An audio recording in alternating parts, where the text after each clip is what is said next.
سلام كبرات تخاتلتي داسنا اكسترا حجي ابستدالو زيناتات ጌታቸው ረዳ በዘይ ፍቃዱ ኣብ ክልል ትግራይ ኣኼባ ከይካየድ ውሳነ ምሕላፉ ቀዳማይ ሚኒስትር እስራኤል ቤንያሚን ነታንያሁ ምስ ብሊንከን ድሕር ምስምምዑ ዝሃቦ መግለጺ ንኣሜሪካ ኣቆጢዑም ህላው ቁጽሪ ኣብ ኢትዮጵያ ተሰዲዶም ዘለዉ ኤርትራውያን ዝምልከት ወፂ ዘሎ ጸብጻብ ኣብ ሊባኖስ ዝርከቡ ኣፍሪቃውያን ዜጋታት ኣብ ወጥሪ ከም ዝርከቡ ምሕባሮምን ካልእን ዘጠቓልል ክኸውን እዩ። ኣብዛ ቻነል ድማ ናይ ወትሪ ተኸታተልቲ ንምዃን ሳብስክራይብ ክትገብሩን ነታ ናይ ደወል ምልክት ከጥውቁን ብኽብሪ ይዕድመኩም።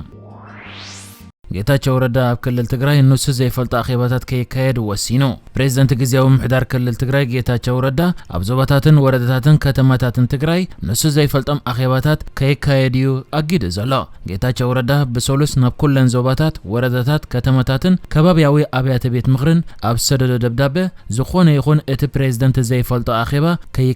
ክካየድ ግድን እንተኾይኑ ድማ ኣቐዲሙ ንዕኡ ከፍልጥ ከም ዘለዎ ኣተሓሳሲቡ እዚ ዝኸውን ዘሎ መሪሕነት ሕወሓት ኣብ ክልተ ተመቂሉ ኣብ ዝርከበሉ እዋን ኮይኑ ዶክተር ደብረጽዮን ገብረ ሚካኤል ዝምራሕ ጉጅለ መበል 14 ጉባኤ ኣካይዱ ነቶም ኣብኡ ዘይተሳተፉ በዓል ጌታቸው ረዳ ዝርከብዎም ኣባላት ማእከላይ ኮሚቴ ካብ ኣባልነት ኣጊደ ድሕር ምባል እዩ። ጌታቸው ረዳ ዝርከብዎም ልዕሊ 17 ኣባላት ማእከላይ ኮሚቴን ብርክት ዝበሉ ተጋባእቲ ደቡብን ደቡብ ምብራቕን ትግራይ ዘይተሳተፉሉ ጉባኤ ዶክተር ደብረጽዮን መሊሱ ኣቦ ወንበር ኮይኑ ክምረጽ እንከሎ ሓደሽ ኣባላት ማእከላይ ኮሚቴ ድማ ሸይም እዩ። እቲ ሕጂ ብጌታቸው ረዳ ተሰዲዱ ዘሎ ደብዳቤ بمسرت سمع بريتوريا استقمطوا نطفتات بجيزي يلن منفس الناس سالت كم زركب زغلص كوينو زاغيت زي تزازم زبلم بفلاي زتمازابل حزبي نام مربوت مملاسن غزاتا واحدنا تግራይ مخبارن قدامነት هو يسرح كم زلو يزحبر محدار كابز حزنا زلنا كرمت جميرو كساب زمص عامت زي تملس مريتنا غزاتنا مملاس سلامنا مصنعن معماقن اب سرحات داغم هنصاتون كسالاسلو زغبኦም سرحات كعمم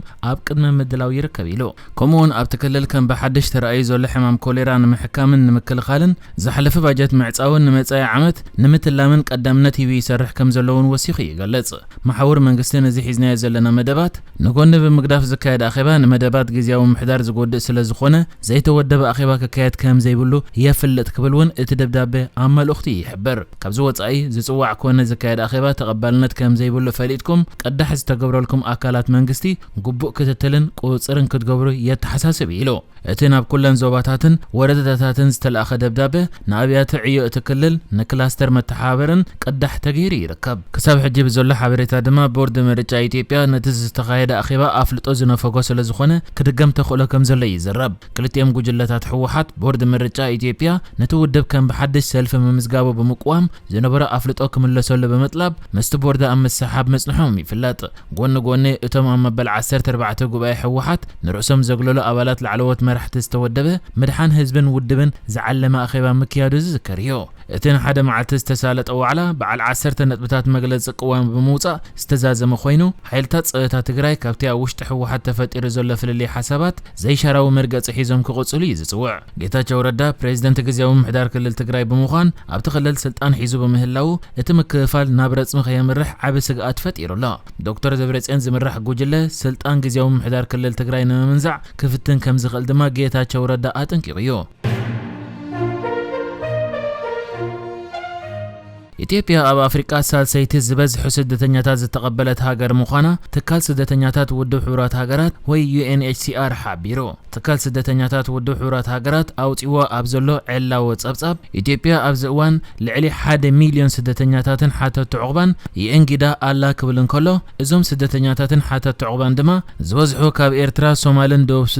ሱዳንን ዝመጹ ምዃኖም ገሊጹ እቲ ትካል ኣብቲ ዘርጊሕዎ ዘሎ ጸብጻብ ካብቶም ልዕሊ 1 ሚልዮን ዝበዝሑ ኣብ ኢትዮጵያ ተሰዲዶም ዘለዉ እቶም 17 ሚእታዊት ኤርትራውያን እዮም ክብል እንከሎ 33 ሚእታዊት ሶማላውያን 40 ሚእታዊት ድማ ደቡብ ሱዳናውያን የሚሉ እቶም ዝተረፉ ድማ ካብ ሱዳን፣ ኬንያ፣ የመን፣ ዲሞክራሲያዊት ሪፐብሊክ ኮንጎ፣ ካብ ሶርያን ካልኦት ሃገራትን ምዃኖም ገሊጹሎ ኣብዚ ጸብጻብ ኣብ ኢትዮጵያ ብዛዕባ ዘለዉ ኤርትራውያን ቁጽሮም 179,379 ከም ዝበጽሕ እዩ እዚ ትካል ሓቢሩ ዝርከብ ከም ዝፍለጥ ቅድሚ ሕጂ ወፂኡ ኣብ ዝነበረ ጸብጻብ ኣብ አዲስ አበባ ጥራይ ልዕሊ 70,000 ኤርትራውያን ከም ዘለዉ ተገሊጹ ዝነበረ ኮይኑ ሕጂ ድማ በደመር ምሳም ማዕስከር ስደተኛታት ዘለዉ ተቆጺሩ ኣብ ኢትዮጵያ ጥራይ 179,379 ኤርትራውያን ስደተኛታት ከም ዘለዉ ኣብዚ ጸብጻብ ተቐሚጡሎ እዚኦም ድማ ካብቲ ልዕሊ 1 ሚልዮን ዝበጽሕ ኣብ ኢትዮጵያ ዘሎ ስደተኛ 17 ሚእታዊት ከም ዘቆሙ ተሓቢሩ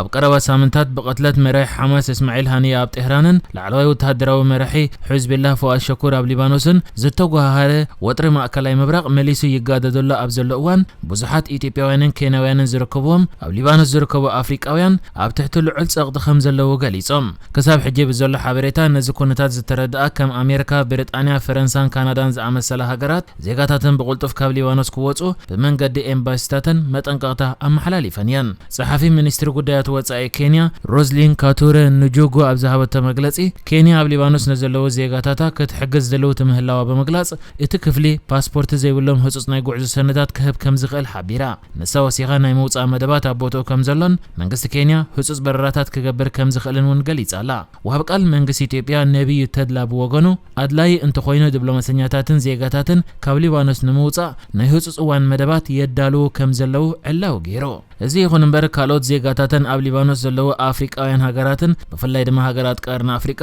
ብጀካ ኢትዮጵያን ኬንያን መግለጺ ዘውፅአ ኣለዋን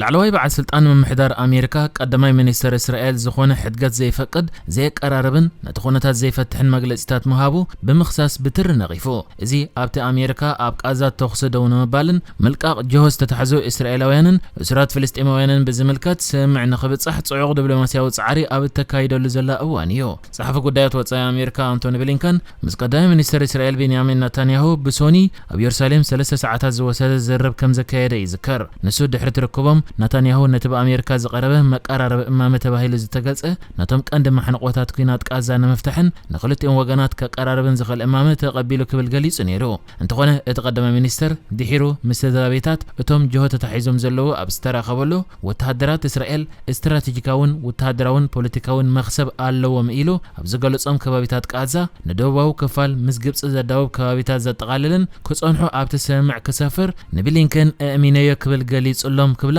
ማዕከና ዜና እስራኤል ኣቃሊሐን እየን እቲ በዓል ስልጣን ብርገጽ ኣብ ቅድሚ ህዝቢ ኣይኮናን ዘተ እናካይድ እቲ ክብሎ ዝኽእል ግን ኣሜሪካ ይኹን ጸሓፊ ጉዳያት ወጻኢ ብሊንከን እቲ ቀሪቡሉ ዘሎ እማመ ምቁራጽ ተኹሲ ኣብ መፈጸምትኡ ንምብጻሕ ይኣምንዮም ኢሉ ኣብዚ ዝወፅእ ዘሎ ጸብጻባት ርእይቶኡ ዝሃበ ሓደ ሽሙ ዘይተገልጸ በዓል መዛ ኣሜሪካ ርእይቶ እቲ ቀዳማይ ሚኒስትር ርኢና የለና ብፍላይ ኣብ ገለ ነጥብታት ዝበሃል ዘሎ እንተኾነ እዚ ንምምሕዳር ኣሜሪካ ዘቆጢዕ ኢሉ ንሱ ወሲኹ ሙሉእ ብምሉእ እንጽበዮ ሓማስ እውን ነዚ እማመ እንተዝቕበሎ ኣብ ገለ ካብቲ ዝያዳ ቴክኒካዊ ዝርዝራት ዘተ ምቕጻል ነይሩ ከምዚ ዝኣመሰለ ሕሉፍ መግለጺታት ንውዕል ምቁራጽ ተኹሲ ንኽብጻሕ ሃናፂ ኣይኮነን ብምባል እዚ ክልቲኦም ወገናት ኣብ ዝተማምዕሉ እዋን ንቕድሚት ክስጉሙ ንዝኽእሉ ቴክኒካዊ ዝርባትን ናይ ምትግባር ዓቕሚ ኣብ ሓደጋ ዘእቱ ምዃኑ ገሊጹ ጸሓፊ ጉዳያት ወጻኢ ኣሜሪካ አንቶኒ ብሊንከን ኣብ ናይ ግብፂ ዑደቱ ምስ ፕሬዚደንት ግብፂ ዓብዱልፈታሕ አልሲሲ ኣብ ወደባዊት ከተማ አልዓለመይን ብሶልስ ተዘራረበ ኮይኑ ሰበስልጣን ግብፂ ህላዊ ወተሃደራት እስራኤል ኣብ ዶብ ቃዛ ግብፂ ፈጺሞም ከም ዘይቅበልዎ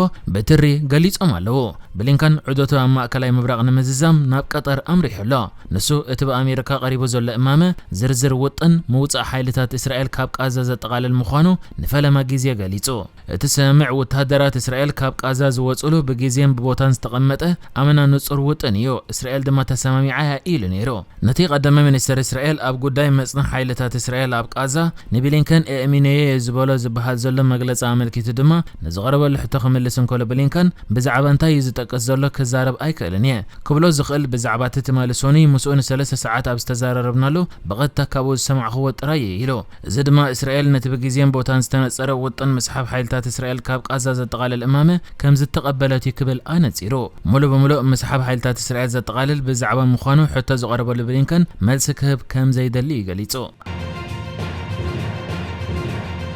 ንሕጂ ዝተዳለወ ዜናታት እዚ ነይሩ ብካልእ ክሳብ ንራኸብ ሰላም ንዓኹም